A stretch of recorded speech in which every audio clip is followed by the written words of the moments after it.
Good afternoon, folks. We're going to get started in about 5 minutes. If we can ask people to please take their seats.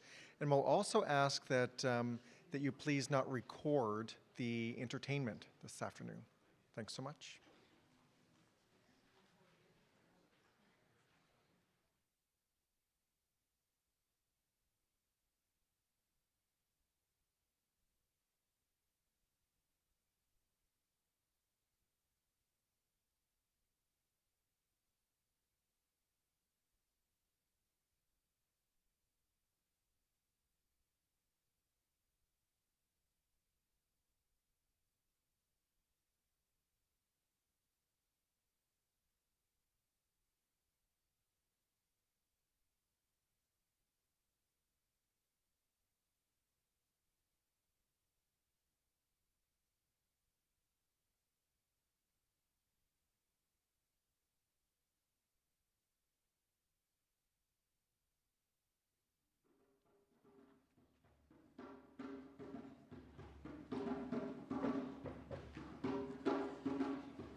Gwe, Walaliok, Deluisi Joe Fraser.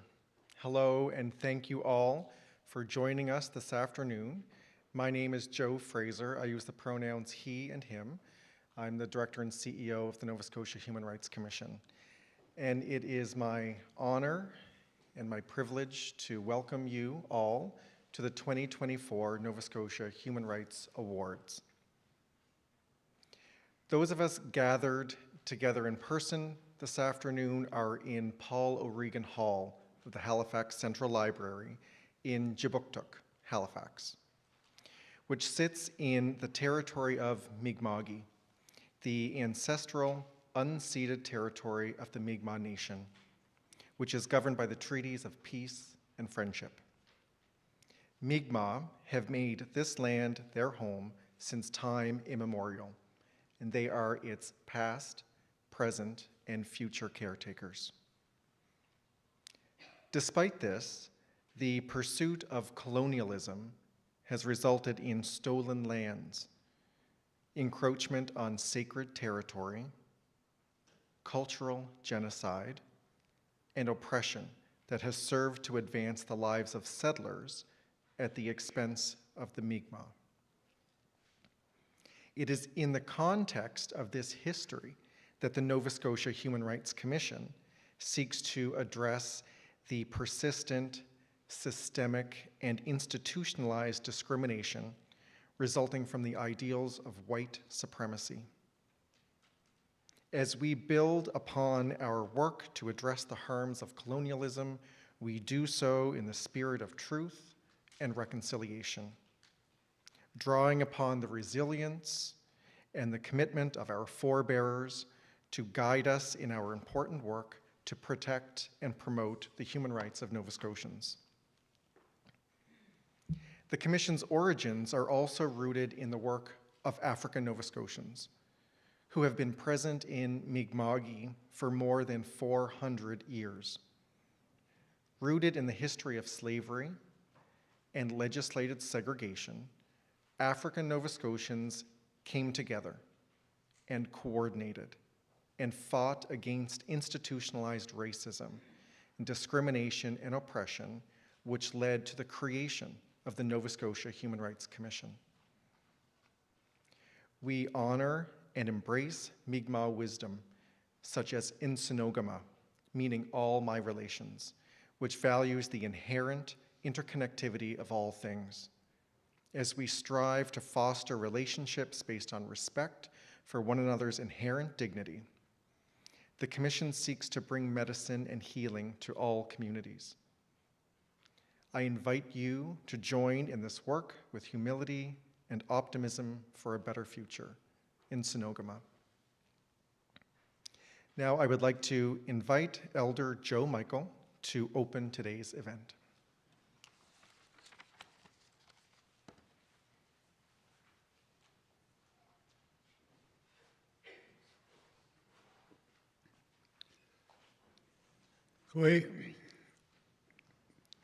As Joe said, and there's nothing wrong with his name. He's got a beautiful name. I like it. Welcome as we gather today. And a long time ago, not too long ago, I made a promise to my elder. On his deathbed, he said, Joe, protect our culture, our ceremonies, our customs. And he said it in Mi'kmaq so that I wouldn't misunderstand any version. They're taking it, stealing it. You must protect that. And I said, what do you mean? I said, and he was well educated, my elder. He's one of the first ones that got a degree from Cody Institute in Antigonish. He said, we're suffering, our people are going to be suffering appropriation. I didn't know what that word was until recently I started to learn what it is and how appropriation has, in better words, human rights of our culture and our people. saying who they are and they're not who they are.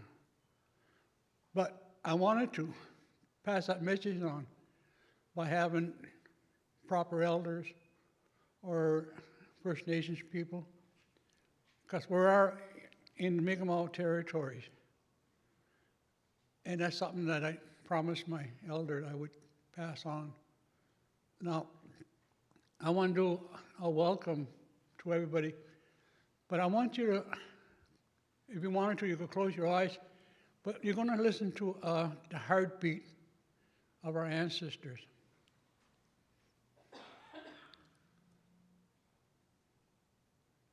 I have to use the heartbeat. Okay. I had to do that.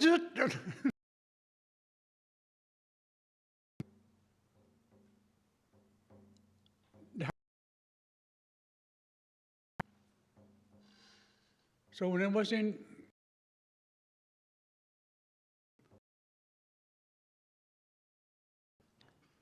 and the beat as continue on until birth, it becomes stronger and stronger. And the celebration of birth, it's always nice to have that. We grandfathers, grandmothers, and all our parents, our sisters, our aunts, and all the family members who went into the spirit world, come and join us as in celebration of our mother's heartbeat, but also celebrate those who continue on the heartbeat in tonight's event. As many before us have received recognition of their work, it's not recognized until a group sees that. Those individuals are honored of their lifetime commitment. The heartbeat continues on. In our celebrations, in our teepees, or around the sacred fire, when an individual is honored, it's similar to what's happening tonight. An elder or medicine man or shama, whatever they are called. They're called upon of their peers in the circle by the sacred fire. An eagle feather is smudged for protection, purity. The individual have been smudged, so they receive the eagle feather. But when they receive that eagle feather, it's a lifetime achievement for those people. It's probably one of the highest honor in anybody receiving an eagle feather. They're given instructions how to protect it, how to honor it. And they do it in a respectful way. Tonight is no different than that. The many elders in your society, any group, are here to witness 6 people receiving their spiritual eagle feather. So we give thanks to all our ancestors of all diverse groups. We honor their presence here. The heartbeat continues on as we continue on in our lives, in our gatherings. We look for harmony, tranquility, and peace. But we must remember those people who are neglected. It is with honor that such a group that is called human rights are willing to help these individuals and help them, they will. We give thanks for those individuals as they receive their guidance. I thank them as I thank my elder who told me what he's seen. Protect the individuals, protect their rights, their charter rights, human rights. Honor each one as we sit by people of different color of our skins, different eyes, different hair. We're all brothers and sisters. As many have said, we're all treaty people. But treaty people should be honored. As 1752 is peace and friendship. Part of the TRC, the very first word is truth. As we give lessons by the elders of the 7 teachings, 2 eyes seeing.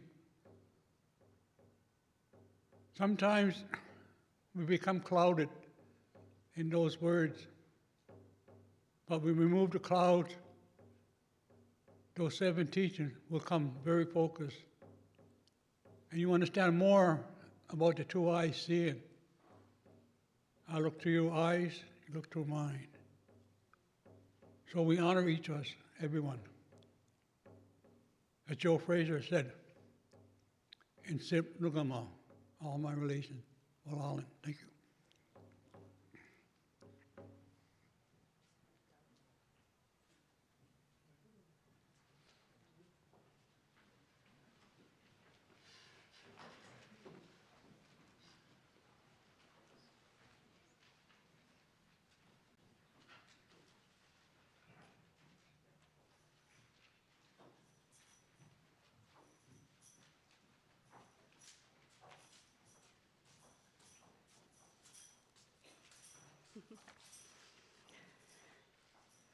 Gwe, hello everyone and good afternoon. Of Jalasi and Malaliot for being here today. My name is Amanda. I am a restorative conferencing practitioner at the Nova Scotia Human Rights Commission. I am not from Nova Scotia. I grew up in Caudry Valley, Newfoundland, where my Mi'kmaq ancestors have lived for generations on a pre-Confederation reserve that was de-established in the early 1900s. That is not something you will find in the history books. I have been working and living here in Jabuktuk for over 20 years. A few years ago, through a series of rather coincidental events that I can only say were constructed by Creator, I met an elder from a local community who gifted me with tobacco seeds, a teaching on how to plant the seeds, and a hefty dose of advice regarding something that I was troubled with. At the time, I was studying Indigenous-based social work, and I was feeling unsettled about the intersection of my chosen profession and the history of social work in our communities. The elder that I met shared her stories of being a residential school survivor and suggested that I plant the tobacco seeds to keep my connection to my ancestors strong and to stay grounded as I moved forward on my path. I knew right away the seeds were meant to be shared with the staff at the commission. And so the following spring, as part of an interactive land welcome that was something new and something innovative and that was so loved by our staff, we planted the seeds with an abundance of newfound respect, love, and gratitude for the earth and the water that make up Mi'kma'ki. The exercise taught us that Indigenous people are inextricable from the land.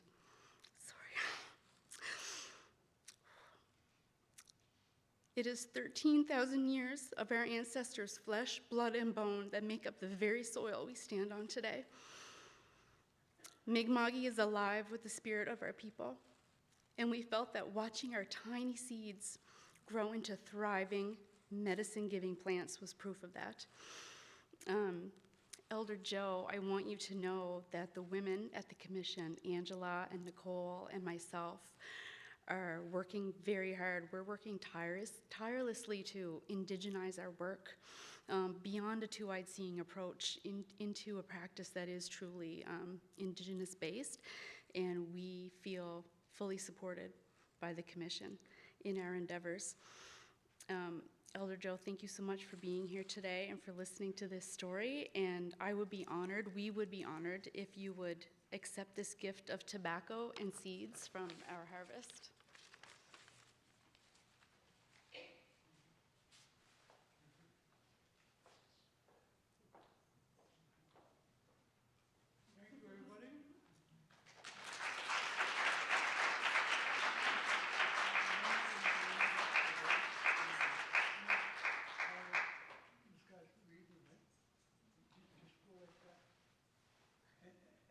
He'll know what it is.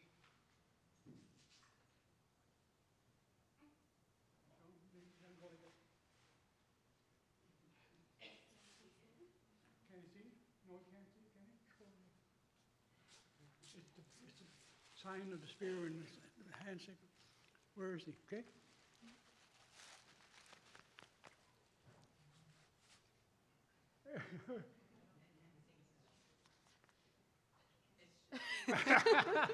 We got him stumped. He doesn't speak Mi'kmaq.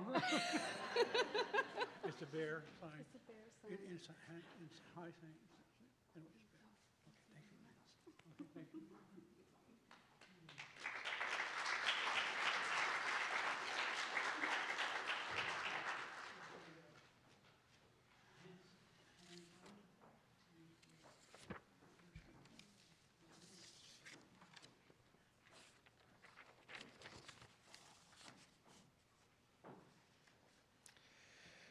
Well, pardon me, Willal and Amanda McPhee for sharing that story of the tobacco that was grown at the commission by team members as one small example of our efforts to ground our work in the spirit of reconciliation.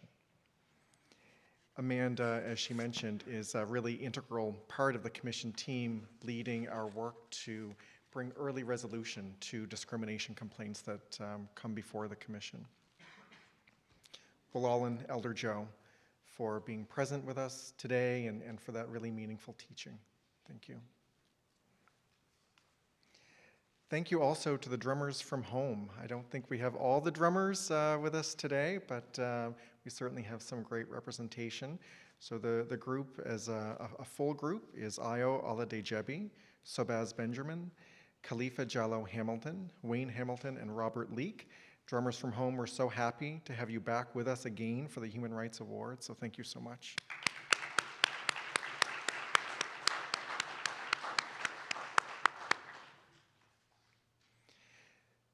Today we honor the recipients of this year's Nova Scotia Human Rights Awards.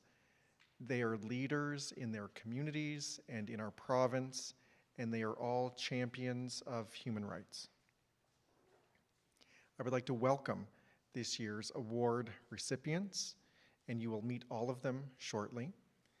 We welcome you today. We welcome your friends, your supporters who've joined you here, and we're honored by your presence.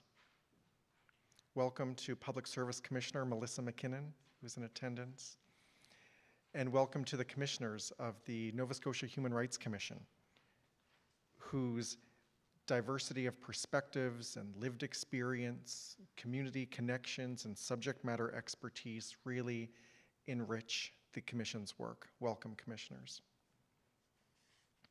And welcome to the Commission staff, my team, who work tirelessly to protect and promote the human rights of Nova Scotians. So happy that you're here.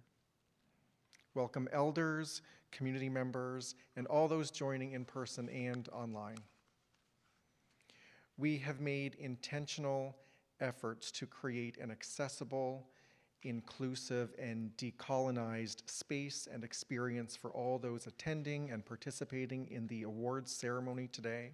So I hope that is how you will experience it. Each year we commemorate Human Rights Day with the presentation of the Nova Scotia Human Rights Awards. And this year we do so on December 10th, the International Day for Human Rights. And this is part of what has been a very successful and second ever Nova Scotia Human Rights Week. First proclaimed by Premier Houston in 2023, Human Rights Week is a time to celebrate the power of inclusion, a time to engage across communities, to be inspired by the passion and the perseverance of our many human rights champions in the province.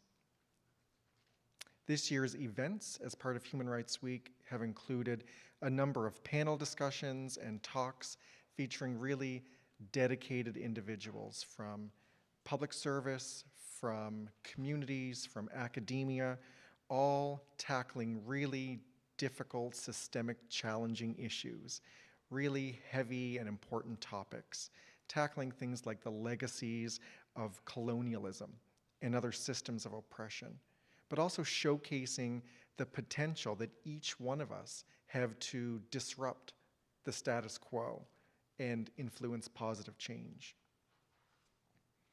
But today we turn our attention to those actively working day in and day out to make Nova Scotia a more accessible, more inclusive, and more equitable place to live and work and play. To get us started, I would like to invite my colleague, Gola Taraski-Carr, to the podium to introduce our first award of the day, which is the Youth Award.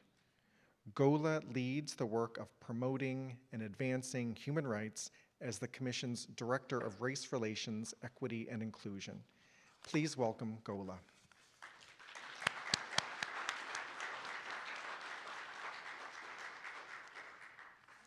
Thank you, Joe. It is my great pleasure to introduce the recipients of the 2024 Nova Scotia Human Rights Award in the Youth category. The Youth Award is presented annually to an individual aged 20 or younger whose work promotes equity and inclusion, advances understanding of human rights and its importance in empowering youth to advocate for themselves, their peers, and their communities. This year, we have two deserving recipients. The first is Kaylin Lloyd. Kaylin is a dedicated advocate whose impact is being felt both locally and across Canada. He is a champion for equity and social inclusion for youth living with sight loss through his work with the Canadian National Institute for the Blind, CNIB, including as a mentor with the Learning Academy and the SCORE Scholars Program. His leadership in the Nova Scotia Secondary Students Association has advanced numerous accessibility initiatives. In 2022, Kaylin founded a grassroots group to address declining services for blind students in Atlantic Canada, leading efforts to secure critical support. I would now invite Kaylin to the podium to say a few words. Welcome, Kaylin.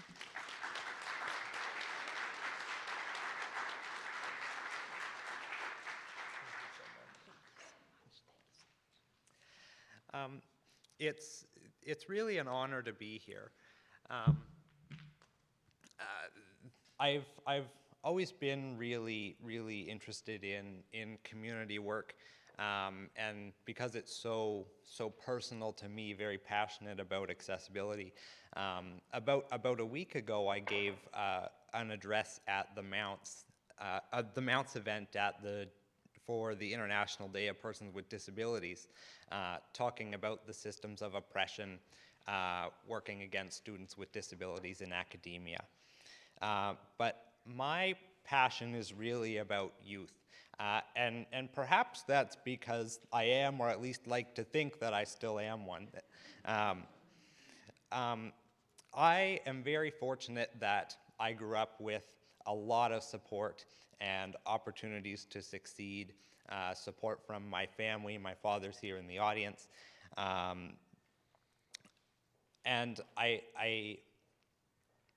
I'm really drawn to the work because I want the next generations of youth who are blind to have the same opportunities to succeed that I did. So to wrap up, I want to thank the commission and the selection committee. It's such an honor to be a recipient of the award this year. I want to thank those who have supported me along the way, my family, my teachers, current and former managers and colleagues, some of who are here today. I'm just so grateful. Thank you.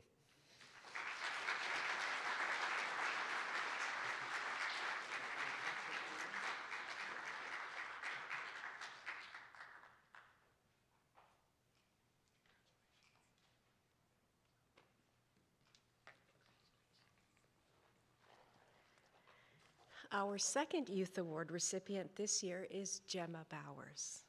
Gemma is a 16-year-old student at Memorial Composite High and is already an inspiring leader and advocate.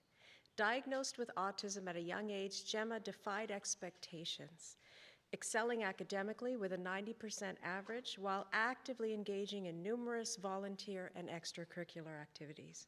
While the target of racism herself, Gemma remains committed to promoting empathy and understanding. Gemma has organized initiatives for Indigenous and Black History Months, tutored at-risk youth, and advocated for international students' inclusion. She also volunteers at the Elizabeth Fry Society and is working on mental health support initiatives. Gemma's passion, resilience, and dedication to social change make her a remarkable community leader. I would now invite Gemma to say a few words.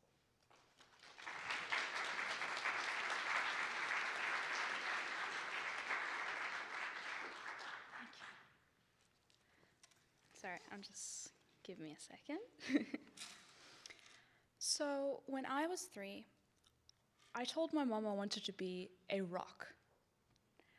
I meant a rock star that would change the world through music. But I never thought that 13 years today, I will be standing here as a rock supporting my youth. I'd like to thank the Human Rights Commission for the award and for all the hard work that they do, especially inspiring youth to make positive contributions to the community. Since arriving in Canada in 2019, I've done numerous things. As mentioned, I'm an ambassador with the NSISP, welcoming exchange students. I've actually worked with the RCMP National Youth Advisory Committee to plan and come up with ideas to solve problems that youth may struggle with in the community. I'm the vice president of our Interact Club, and I've worked with an amazing organization called the Nova Scotia Student Secondary Organization to plan leadership conferences around Nova Scotia.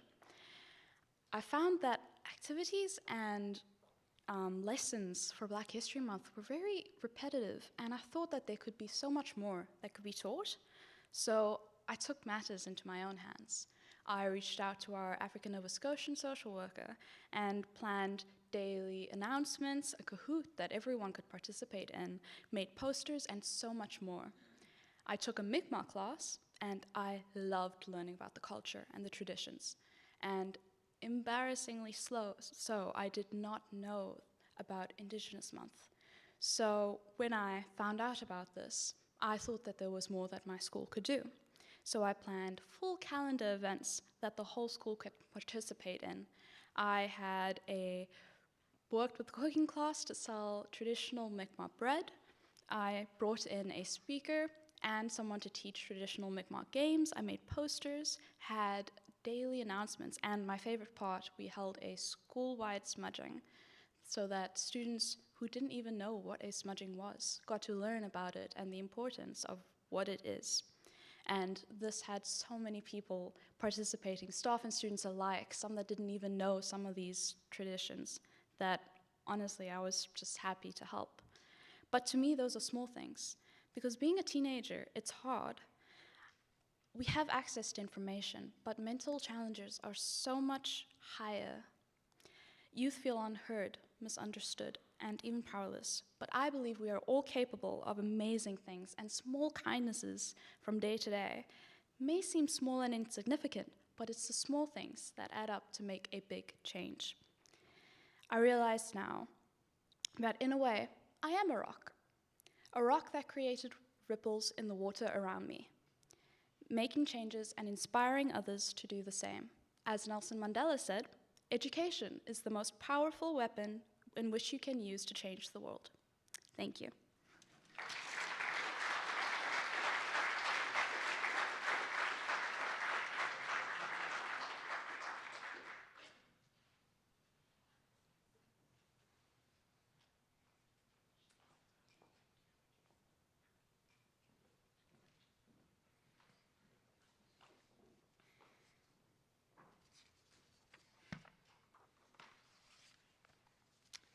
Congratulations again, Kaylin and Gemma.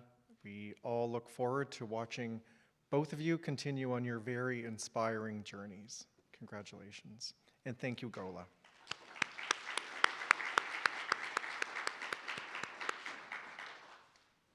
We would now like to invite Muin Paul to share the Mi'kmaq Honor Song.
Walal and Muin for sharing with us the power and the beauty of the Mi'kmaq Honor Song. Walal. The next award we will present this afternoon is in the individual category. The individual award is presented to a Nova Scotian aged 21 or older who demonstrates leadership and whose work has contributed to change in their community by advancing equity, inclusion, and the power in promoting and protecting human rights. Laura McDonald is receiving this year's individual award in recognition of her lifelong advocacy, resilience, and groundbreaking achievements. Living with cerebral palsy and quadriplegia, Laura defied significant physical and social challenges, earning 2 university degrees, and becoming the first person with her level of disability to ever graduate from Cape Breton University. At 74, Laura courageously fought against age-based exclusion when told she could no longer attend Camp Tidnish. Her persistent advocacy led to the creation of a specialized camp for seniors with disabilities, ensuring that her victory extended also to others. Laura's unwavering determination continues to inspire positive change.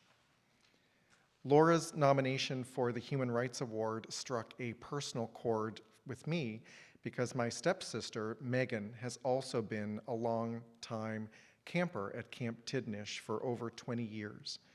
And through seeing Megan's anticipation and excitement about camp each year, and seeing the photos and keepsakes and memories that she brings home each year, it's given me just a glimpse into the magical place that Camp Tidnish is for so many people.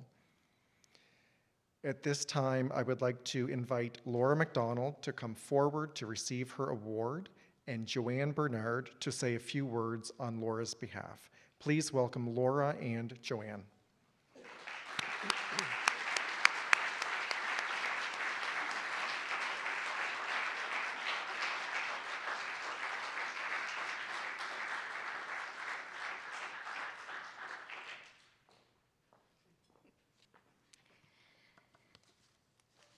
So Laura graciously asked me to read her bio in her words, and I was honored to do so. So in the words of Laura, when I was 4 years old, my father took me to the Montreal Children's Hospital for an assessment. I have cerebral palsy and am a non-vergal quadriplegic. 2 nurses were discussing me and saying I was a vegetable and would not have a chance in life. This made me angry at the age of 4. Even then, I knew I would go to university. I would show them. Eventually, I earned 2 degrees from Cape Breton University and St. Mary's University. And this was not easy. In 1974, I applied to write my GED. The Department of Education would not grant permission. Then I contacted the Deputy Minister of Social Services, who immediately gave permission. The Charter of Human Rights was signed in 1982, and after that, things were a bit easier. I went to Camp Tidnish for 45 years and made many dear friends, both abled and disabled. Camp Tidnish was the highlight of my year. In August of 2023, the night of Camp Tidnish farewell party, I received a retirement card telling me I would not be allowed back because I was too old. I cried. I am well and healthy for a 74-year-old, and the news shocked me. Returning to Halifax, I realized this was age discrimination and illegal. It was a human rights issue. I contacted friends who suggested I do something about it. I did, and the problem was resolved. And now Tidnish has 1 camp section just for seniors. Most are pleased with the result. I applied for the Human Rights Award as suggested by family and friends, and today I am honored to receive the Human Rights Award. It's the most important award a Canadian can receive, and I am a proud Canadian. Thank you.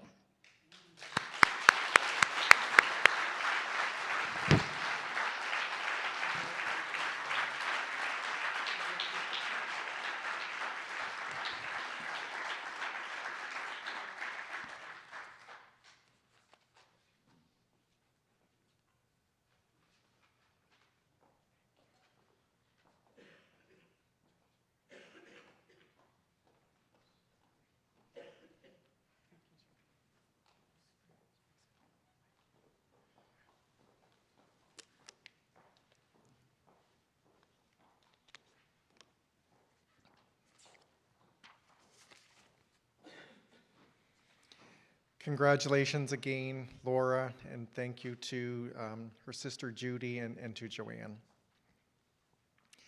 The next award we will be presenting is the Dr. Burnley Allen Rocky Jones Award.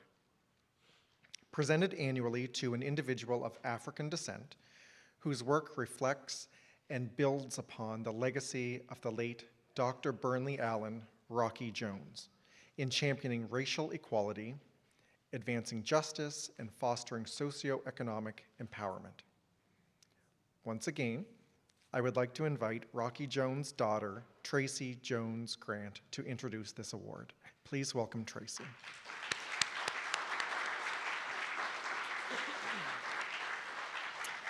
Good afternoon, good afternoon.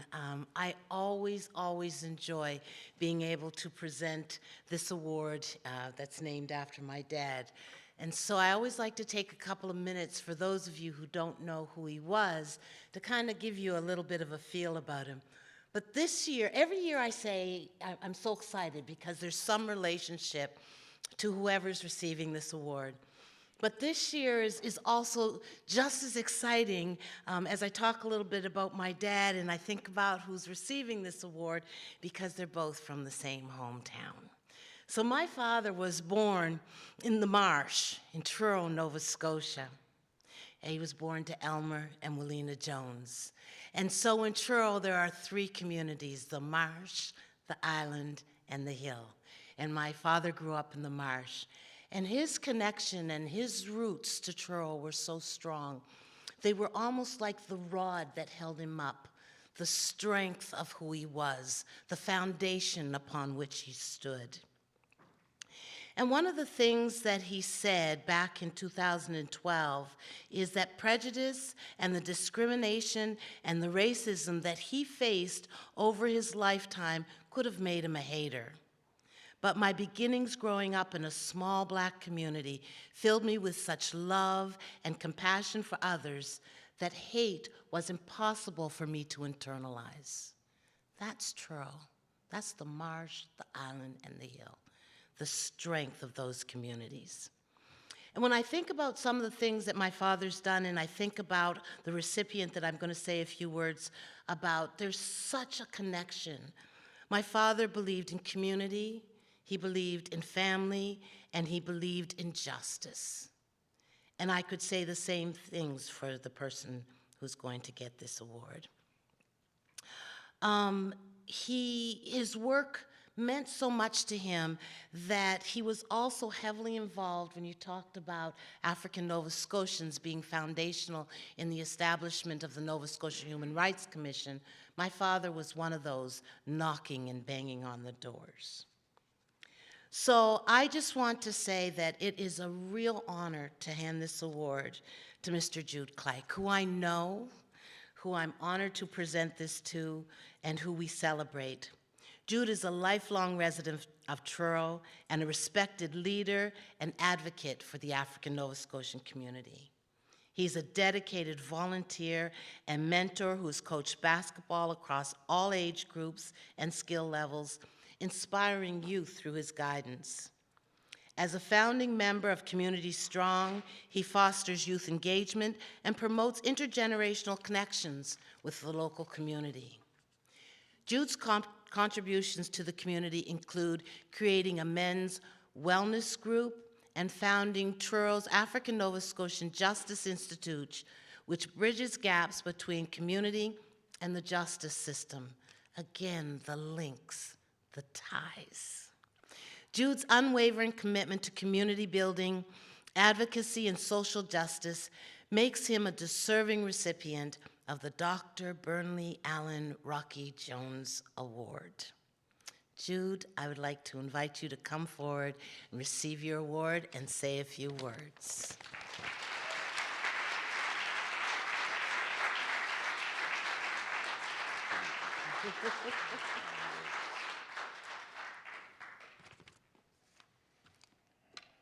Good afternoon. Before I begin, I want to take a moment and acknowledge someone very special. Today is my wife's birthday.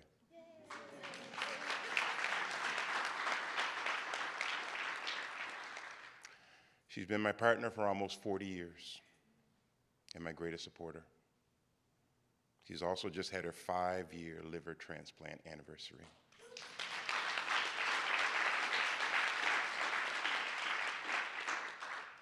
Your strength inspires me. I'm glad that she was able to make it here today. And this afternoon, as we celebrate this award, I also want to celebrate her. Thank you, Dion Paris Kleik, for everything you do both for me and our growing little family. Our daughter just had her 3rd child a couple weeks ago, so it's been very busy in our house. Thank you and happy birthday.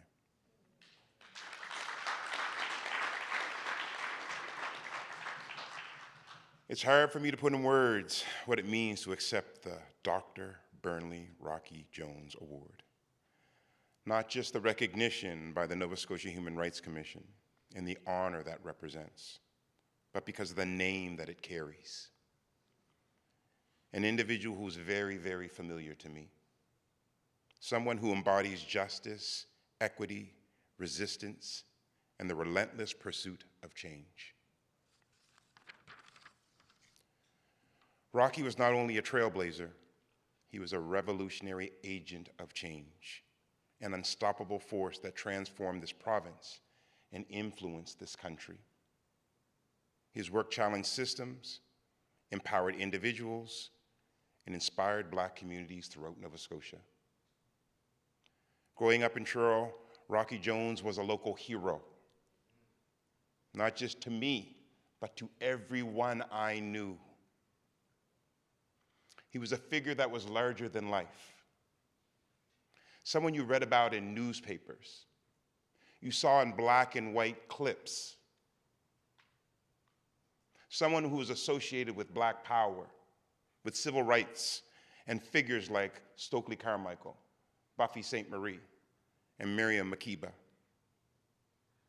Later in life, he was the man who returned to law school at the age of 50 to continue the struggle on another front. And he ultimately became the revered elder who was still putting work right in up until his passing at 71 years old. I know, because we were working together at UJAMA, and he was still actively leading the fight for change. Rocky was a strong symbol of what it means to use your voice, your talents, and your courage to stand for your rights and full inclusion as a Canadian citizen, regardless of any real or perceived differences. To be associated with this legacy through this award is truly humbling. But for me, this moment is also a call to action. And I'm hoping that it's a reminder to you too, that the fight for justice requires each of us to do our part.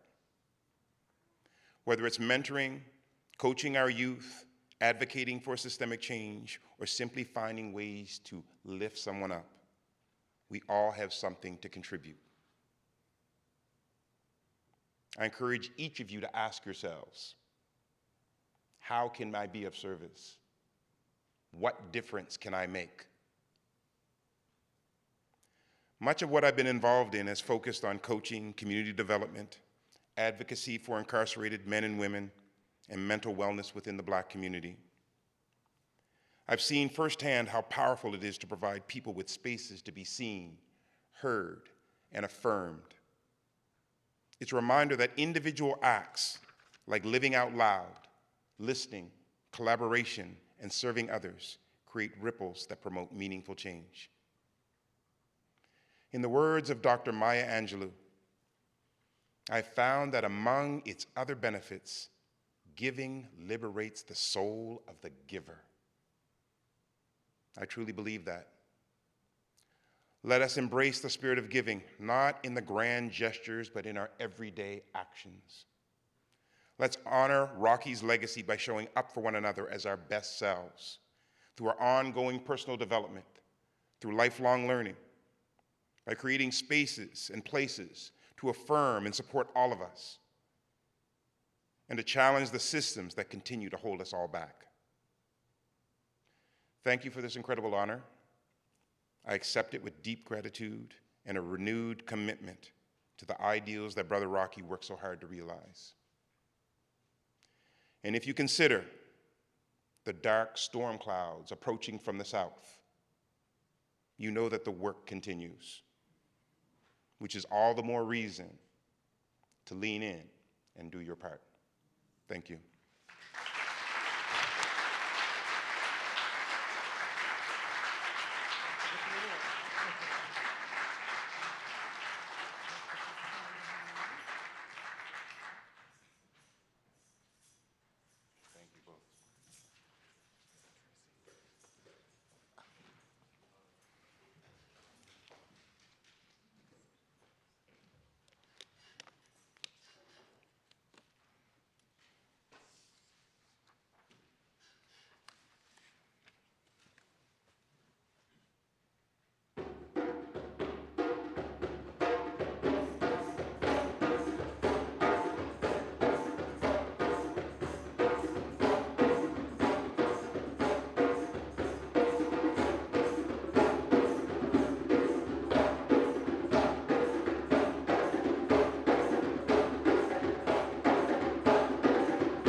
Drummers from home.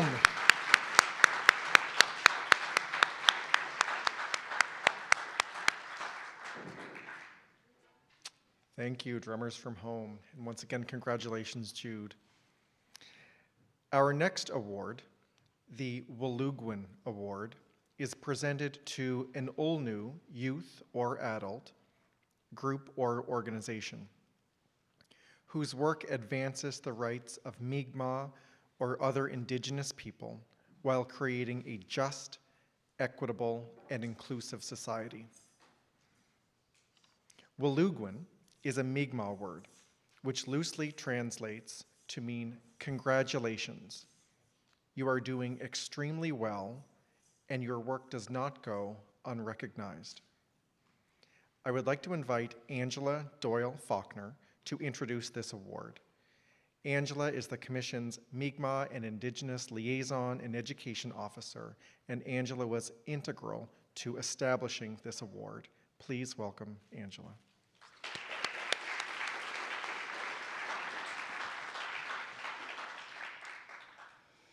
Gway, Madawa Lane, how are you? Is everyone having a great time? This has been amazing. Walalan. Walalan, Joe. The mandate of the Nova Scotia Human Rights Commission has been shaped by key Mi'kmaq-related human rights issues, such as the Royal Commission on the Donald Marshall Inquiry. In 2022, I was honored to work with Elder Danny Paul, who has sadly passed on to the spirit world. He helped with the creation of this new Human Rights Award to acknowledge the contributions of Mi'kmaq and Indigenous people to the Commission's mission of attaining a just, equitable, and inclusive society. At that time, I worked closely with my professor, Curtis Michael from Sabaganagati, to ensure the name honored the spirit of the Mi'kmaq community. The very first Woluwagwin Award was presented to our dear Elder Daniel Paul, who has, like I mentioned, passed on to the spirit world. Also, I have to give credit to our grandmother waterkeepers who protect our water here in Mi'kma'ki. This award really holds a very special place in my heart. Now in its third year, I am so very pleased to present this year's Woluwagwin Award to Rosalie Francis.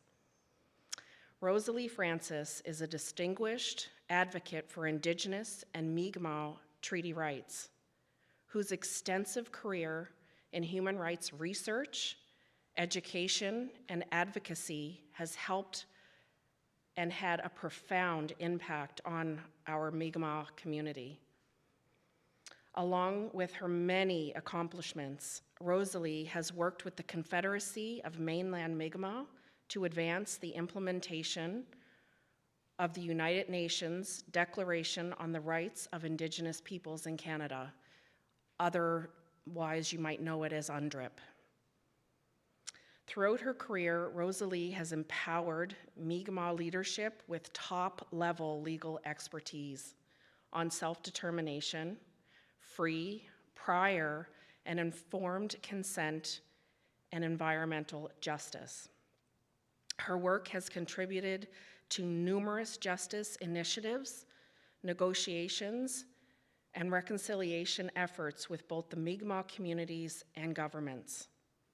I would like to take this moment to congratulate you, Rosalie, on this much-deserved recognition, and I would invite you to just say a few words, if you will, please. Rosalie.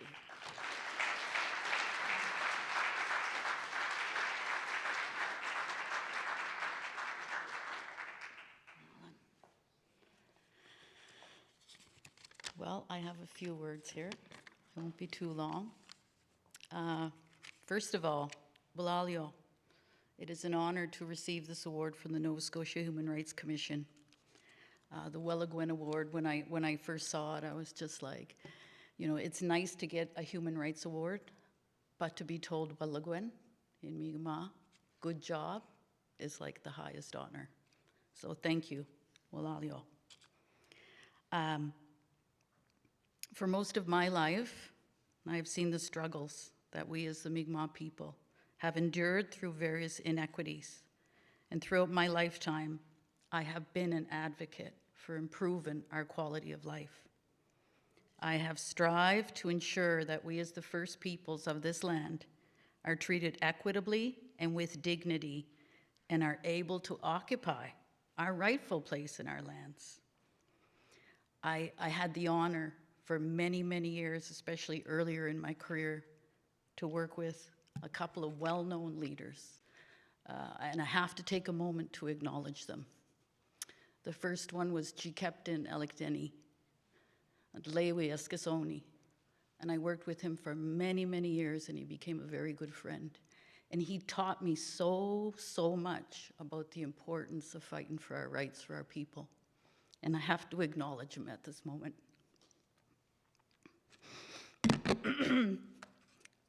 Meske as well. My godfather, Chief Rich Maloney, he's no longer with us either. And he as well was a strong advocate for our people. And he taught me well from the time I was 12, fight for our rights, fight for our people, never give up. And I've spent my lifetime doing that. So I guess I will close. Nice, short and sweet, little emotional.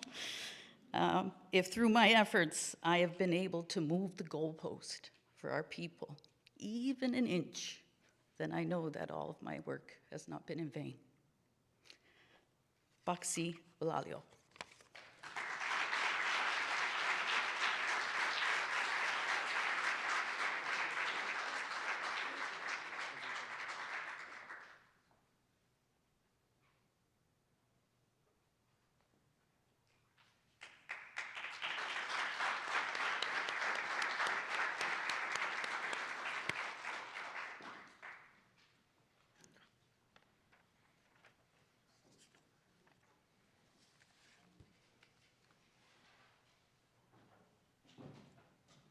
We will now have the Circle of Sisters play the Strong Woman song.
Walalioke. Angela Doyle Faulkner, Denise John, Darlene Gilbert, and Kyra Gilbert for that really beautiful performance of the Strong Woman song. Thank you. I would like to invite the chair of the Nova Scotia Human Rights Commission, Cynthia Dorrington, to present our final award of the day, the Group or Organization Award. Please welcome Cynthia.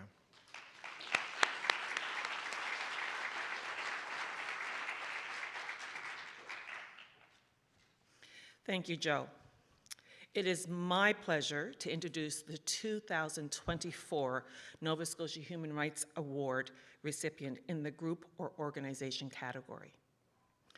This award is presented annually to a group or organization whose collective action serves to protect dignity, advance equity, promote inclusion, and raise awareness of human rights in Nova Scotia. As a relatively new organization, the Cumberland Homelessness and Housing Support Association has made a significant impact in addressing housing and food insecurity in Amherst and Cumberland County. In the past 18 months, they have successfully fundraised, secured grants, and constructed a new complex offering emergency, shelter, and support housing. Their collective approach includes partnerships with municipal services, addictions and mental health support, the YMCA, and other local organizations to provide comprehensive outreach and services. The association's dedication to inclusivity, care, and community support ensures that no one is turned away, making them a vital resource in the region. I would like to invite Executive Director Ashley Legier to say a few words and accept the award on behalf of her team.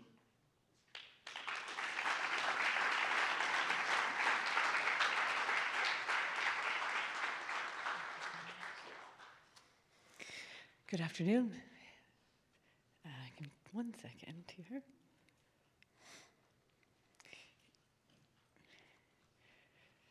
It is an honor to share the stage with so many amazing Nova Scotians today. We're very humbled, so thank you very much.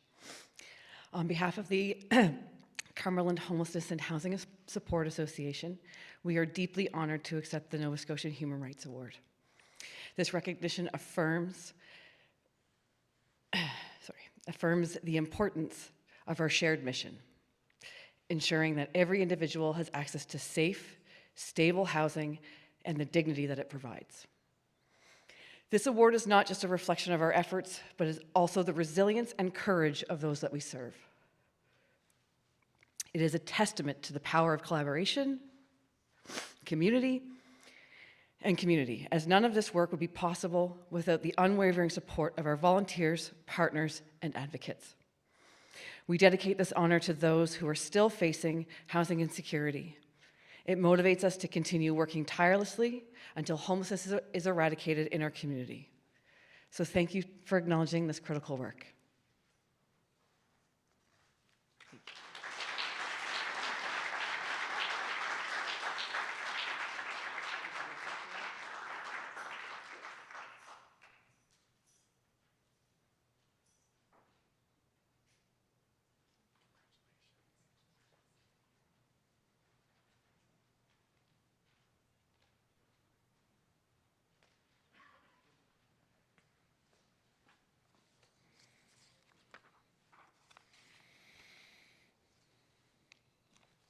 Thank you very much, and congratulations again, Ashley, and to all those who are involved with and supporting the Cumberland Homelessness and Housing Support Association for the achievements over the past 18 months, but also the really important work you're doing every day. Congratulations. Once we bring our program to a close this afternoon, I would ask that the award recipients could please gather at the front so we could take a group photo. And we will also invite folks to linger, enjoy a beverage, a snack, conversation. Please don't feel hurried to leave. It really is an honor for me to be here every year to attend this event, to meet and learn from the awards recipients, and to share space with all of you. The Human Rights Commission's work to promote and protect human rights in Nova Scotia is really part of a larger system that promotes equity and fairness in the province. And we know that human rights advancements are often achieved through the grassroots work of individuals and organizations like the ones that we've honored today with Human Rights Awards. So I want to thank each of you for your commitments to human rights, for your commitment to equity and fairness and to the inherent dignity of all people. So thank you. I also want to thank Jeff Overmars and the other members of the commission team for once again planning and coordinating such a beautiful event. Thank you.